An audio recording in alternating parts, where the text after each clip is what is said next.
Doctor నాకు milk తాగడం అస్సలు ఇష్టం ఉండదు. కానీ ఇంట్లో వాళ్ళు చాలా బలవంతం చేస్తున్నారు. లేదు అంటే నాకు మిల్క్ తాగుతుంటే చాలా వామిటింగ్స్ అవుతున్నాయి. ఇవి మీ కంప్లెయింట్సా? అయితే ఈ వీడియో తప్పకుండా చూడండి.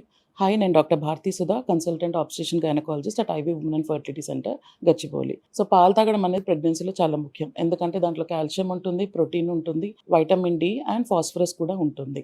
అండ్ ఈ కాల్షియం అన్నది మీ బేబీ బోన్ డెవలప్‌మెంట్‌కి, టీత్ డెవలప్‌మెంట్‌కి చాలా ఇంపార్టెంట్. అంతేకాకుండా మీ బోన్ స్ట్రెంగ్త్‌కి కూడా కాల్షియం అనేది చాలా నెసెసరీ. కాకపోతే కొంతమందికి మిల్క్ అంటే అస్సలు నచ్చదు. అండ్ కొంతమందికి లాక్టోజ్ ఇంటాలరెన్స్, అంటే మిల్క్ తాగితే ఎక్కువ మోషన్స్ అవ్వడం, లేదంటే కడుపు నొప్పి రావడం, అసిడిటీ రావడం లాంటిది ఉంటుంది. సో ఇలాంటి వాళ్ళు మిల్క్ ఖచ్చితంగా తాగాలా? అంటే ఆన్సర్ ఈజ్ నో. ఇలాంటప్పుడు మీరు భయపడాల్సిన అవసరం అయితే లేదండి.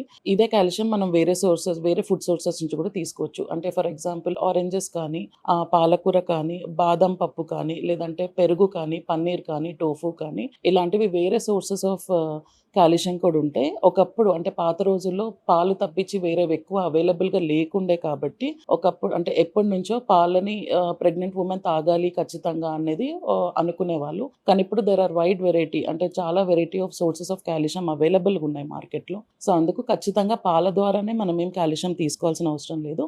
అవి వేరే సోర్సెస్ నుంచి కూడా తీసుకోవచ్చు. అంతేకాకుండా మీ డాక్టర్ ఆల్రెడీ కాల్షియం టాబ్లెట్స్ అన్నవి మీకు ఇచ్చే ఉండింటారు. సో ఆ కాల్షియం టాబ్లెట్స్ ప్లస్ వేరే అదర్ సోర్సెస్ ఆఫ్ కాల్షియం నుంచి కూడా తీసుకున్న నష్టమైతే ఏం లేదు. Thank you.